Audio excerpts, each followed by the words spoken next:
नमस्कार दोस्तों, आज हम आपको अपनी इस पोस्ट में उत्तराखंड के एक शक्तिशाली देवता गोलू देवता की कहानी के बारे में बताएंगे। जैसा कि आप सभी जानते हो कि उत्तराखंड को देवभूमि के नाम से भी जाना जाता है, क्योंकि उत्तराखंड में कई देवी देवता वास करते हैं जो हमारे इष्ट देवता भी कहलाते हैं, जिसमें से एक है गोलू देवता। तो हम आज आपको अपने इष्ट देवता गोलू देवता की कहानी को बताने जा रहे हैं, जो लोक कथित व लोकगाथा पर आधारित है। बहुत साल पहले ग्वालियर कोट चंपावत में झालुराय का राज था।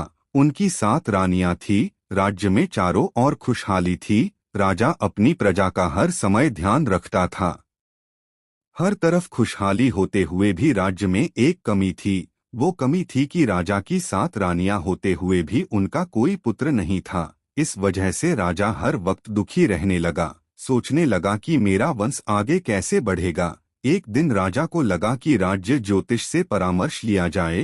राजा परामर्श लेने के लिए ज्योतिष के पास गया और अपनी व्यथा सुनाई। राजा की बात सुनकर ज्योतिषी ने सुझाव दिया कि आप भैरव महाराज को प्रसन्न करें, आपको अवश्य ही संतान सुख प्राप्त होगा। ज्योतिषी की बात मानते हुए राजा ने भैरव पूजा का आयोजन किया।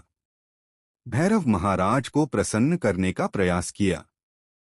भैरव जी महाराज ने राजा को सपने में दर्शन दिया और कहा कि आपके भाग्य में संतान सुख नहीं है, अतः मैं स्वयं आपके पुत्र के रूप में जन्म लूंगा। इसके लिए आपको 8वीं शादी करनी होगी, जिससे आपको पुत्र की प्राप्ति होगी। जब राजा सुबह उठा, बहुत प्रसन्न हुआ और अपनी 8वीं रानी की तलाश में लग गया।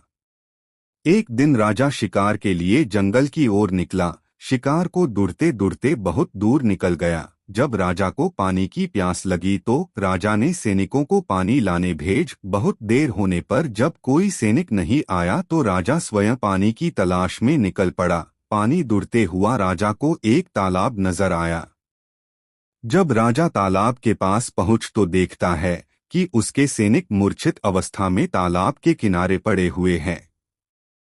उसके बाद राजा स्वयं ही पानी के लिए हाथ तालाब की ओर बढ़ता है कि अचानक आवाज आती है, ये तालाब मेरा है। यदि आपने मेरी बात नहीं मानी तो आपका भी वही हाल होगा जो इन सैनिकों का हुआ है। राजा ने जब सामने देखा तो एक बहुत सुंदर नारी खड़ी थी। राजा ने उस नारी कहा कि मैं शिकार के लिए जंगल की ओर निकला था और शिकार करते करते बहुत दूर निकल गया। जब पानी की प्यास लगी तो मैंने सैनिकों को पानी लेने के लिए भेजा। राजा ने परिचय देते हुए कहा कि मैं चंपावत का राजा झालुराय हूँ। तब उस नारी ने कहा कि मैं पंचदेव देवताओं की बाहें कलिंगा हूँ।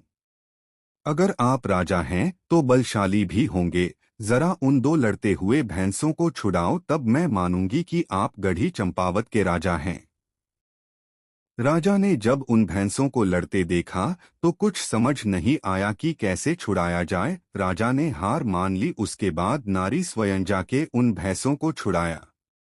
राजा ये सब देखकर आश्चर्यचकित हो गया उस नारी के इस करतब पर। तभी वहां पंचदेव पधारे और राजा ने उनसे कलिंगा का विवाह प्रस्ताव किया। पंचदेव ने मिलकर कलिंगा का विवाह राजा के साथ कर दिया और राजा को पुत्र प्राप्ति का आशीर्वाद दिया। कुछ समय बीतने के बाद राज की 8वीं रानी गर्भवती हुई। ये बात राजा की दूसरी रानी को पसंद नहीं आई। रानियों ने सोचा कि यदि इसका पुत्र हो गया तो हमारा मान कम हो जाएगा और राजा भी हमसे अधिक प्रेम इससे ही करेगा। रानियों ने योजना बनाई कि उस रानी के पुत्र को जन्म लेते ही मार देंगे।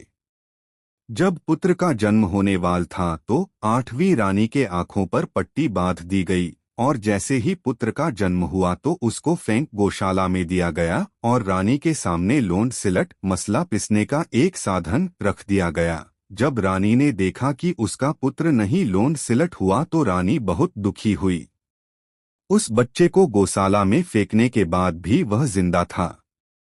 7 रानियों ने फिर उसे एक बक्से में बंद करके नदी में फेंक दिया। बक्सा नदी में तैरता हुआ एक मछुआरे के जाल में फंस गया। जब मछुआरे ने बक्सा खोला तो उसमें एक प्यारा बच्चा था। वह उस बच्चे को घर ले आया और उसका पालन पोषण किया। मछुआरे ने उस बालक को एक कांठ लकड़ी का घोड़ा दिया। बालक उस घोड़े को रोज पानी पिलाने के लिए नदी पर लेके जाता था। उसी नदी पर राजा की 7 रानियां भी आया करती थी। बालक जब घोड़े को पानी पिलाता तो रानी कहती थी कि कहीं काठ का घोड़ा भी पानी पीता है क्या? इस पर बालक का जवाब होता, क्या कभी औरत से भी लोर सिलट जन्म लेता है? ऐसा कहते ही रानियों चुप हो जाती। ये बात जब 8वीं रानी को पता चली तो रानी बालक से मिलने नदी पर गई। हर रोज की तरह वही हुआ। बालक आया और अपने घोड़े को पानी पिलाने लग गया। 7 रानी ने भी वही कहा कि काठ का घोड़ा भी पानी पीता है क्या?